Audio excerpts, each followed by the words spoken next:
Di ba doon na naman nagkaka-conflict yung relationship? Ang hirap na kasing ayusin ng isang relasyon pag may pinapasok na kayong isang tao na dapat hindi nyo naman pinapapasok kasi dalawa lang kayo. Di ba? How complicated that relationship will be. Tama ba? Paano mo nasabing masakit? Paano mo nasabing mahirap din kung nakaka-relate ka? Kasi dapat yung kayo lang dalawa yung mag-aayos sa problema nyo. Dumagdag ka pa ng isang problema na mas magpapasakit sa ulo ng partner mo. Or syempre, mahal mo yun. Kapag nakita mo siyang nasaktan, masasaktan ka rin. Pero yun na nga, mahirap. Mahirap nang ayusin yung relasyon na may pumasok na ibang tao kasi mas lalo nang gugulo yun. Tama, mahirap na siyang ayusin. Diba, Vel? Oh, yes po.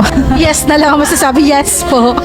Kaya kung nagkulang kayo sa relationship ninyo, don't feel so guilty. At kung hindi naman kayo makontento at some point, don't feel so guilty. Okay lang yun. Nadadapa tayo, nagkakamali tayo, nagkukulang tayo. Yes. Pero ang wag na wag nating gagawin is yung sirain natin yung relasyon sa pamamagitan ng paghahanap sa iba ng kalinga na dapat inaayos nyo lang within the relationship.